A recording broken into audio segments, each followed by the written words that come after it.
Capítulo 9 dos honorários profissionais. Artigo 48.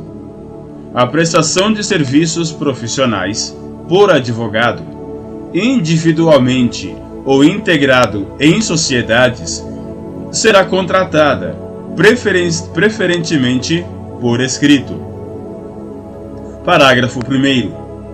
O contrato de prestação de serviços de advocacia não exige forma especial, devendo estabelecer, porém, com clareza e precisão, o seu objeto, os honorários ajustados, a forma de pagamento, a extensão do patrocínio, esclarecendo se este abrangerá todos os atos do processo ou limitar-se-á a determinado grau de jurisdição, além de dispor sobre a hipótese de a causa encerrar-se mediante transação ou acordo. Parágrafo 2º. A compensação de créditos pelo advogado de importâncias devidas ao cliente somente será admissível quando o contrato de prestação de serviços autorizar ou quando houver autorização especial do cliente para esse fim por este firmada. Parágrafo 3º. O contrato de prestação de serviços poderá dispor sobre a forma de contratação de profissionais para serviços auxiliares, bem como sobre o pagamento de custas e emolumentos, os quais, na ausência de disposição em contrário, presumem-se devam ser atendidos pelo cliente. Caso o contrato preveja que o advogado antecipe tais despesas, ser-lhe-á lícito reter o respectivo valor atualizado no ato de prestação de contas, mediante comprovação documental. Parágrafo 4º. As disposições deste capítulo aplicam-se à mediação, à conciliação, à arbitragem ou a qualquer outro método adequado de solução dos conflitos. Parágrafo 5º. É vedada, em qualquer hipótese, a diminuição dos honorários contratados em decorrência da solução do litígio por qualquer mecanismo adequado de solução extrajudicial. Parágrafo 6º. Deverá o advogado observar o valor mínimo da tabela de honorários instituída pelo respectivo conselho seccional onde for realizado o serviço, inclusive aquele referente às diligências, sob pena de caracterizar-se aviltamento de honorários. Parágrafo 7º. O advogado promoverá, preferentemente, de forma destacada, a execução dos honorários contratuais ou sucumbenciais. Artigo 49. Os honorários profissionais devem ser fixados com moderação, atendidos os elementos seguintes. Inciso 1. A relevância, o vulto, a complexidade e a dificuldade das questões versadas. Inciso 2. O trabalho e o tempo a ser empregados. Inciso 3. A possibilidade de ficar o advogado impedido de intervir em outros casos, ou de se desavir com outros clientes ou terceiros. Inciso 4. O valor da causa, a condição econômica do cliente e o proveito para este resultante do serviço profissional.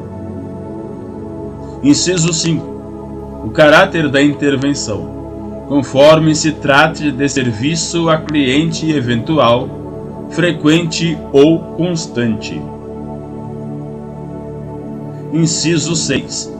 O lugar da prestação dos serviços, conforme se trate do domicílio do advogado ou de outro. Inciso 7. A competência do profissional. Inciso 8. A praxe do foro sobre trabalhos análogos. Artigo 50. Na hipótese da adoção de cláusula quota litis, os honorários devem ser necessariamente representados por pecúnia, e quando acrescidos dos honorários da sucumbência, não podem ser superiores às vantagens advindas a favor do cliente. Parágrafo 1º. A participação do advogado em bens particulares do cliente só é admitida em caráter excepcional quando esse, comprovadamente, não tiver condições pecuniárias de satisfazer o débito de honorários e ajustar com o seu patrono, em instrumento contratual, tal forma de pagamento. Parágrafo 2º.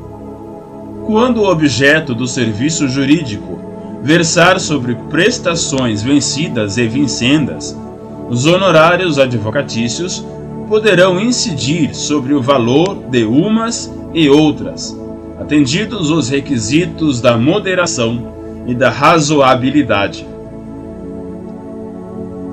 Artigo 51. Os honorários da sucumbência e os honorários contratuais pertencendo ao advogado que houver atuado na causa poderão ser por ele executados, assistindo-lhe direito autônomo para promover a execução do capítulo da sentença que os estabelecer ou para postular, quando for o caso, a expedição de precatório ou requisição de pequeno valor em seu favor. Parágrafo 1º. No caso de subestabelecimento, a verba correspondente aos honorários da sucumbência será repartida entre o subestabelecente e o subestabelecido, proporcionalmente à atuação de cada um no processo ou conforme haja sido entre eles ajustado. Parágrafo 2º. Quando for o caso, a Ordem dos Advogados do Brasil ou seus tribunais de ética e disciplina poderão ser solicitados a indicar o mediador que contribua no sentido de que a distribuição dos honorários da sucumbência entre advogados se faça segundo o critério estabelecido no parágrafo 1º. Parágrafo 3º. Nos processos disciplinares que envolverem divergência sobre a percepção de honorários da sucumbência entre advogados, deverá ser tentada a conciliação destes, preliminarmente pelo relator. Artigo 52. O crédito por honorários advocatícios, seja do advogado autônomo, seja de sociedade de advogados, não autoriza o saque de duplicatas ou qualquer outro título de crédito de natureza mercantil, podendo apenas ser emitida fatura quando o cliente assim pretender, com fundamento no contrato de prestação de serviços, a qual, porém, não pode ser levada a protesto. Parágrafo único. Pode, todavia, ser levado a protesto o cheque ou a nota promissória emitido pelo cliente em favor do advogado, depois de frustrada a tentativa de recebimento amigável. Artigo 53. É lícito ao advogado ou à sociedade de advogados empregar, para o recebimento de honorários, sistema de cartão de crédito, mediante credenciamento junto à empresa operadora do ramo. Parágrafo único. Eventuais ajustes com a empresa operadora que impliquem pagamento antecipado não afetarão a responsabilidade do advogado perante o cliente. Em caso de rescisão do contrato de prestação de serviços, devendo ser observadas as disposições deste quanto à hipótese. Artigo 54. Havendo necessidade de promover arbitramento ou cobrança judicial de honorários, deve o advogado renunciar previamente ao mandato que recebera do cliente em débito.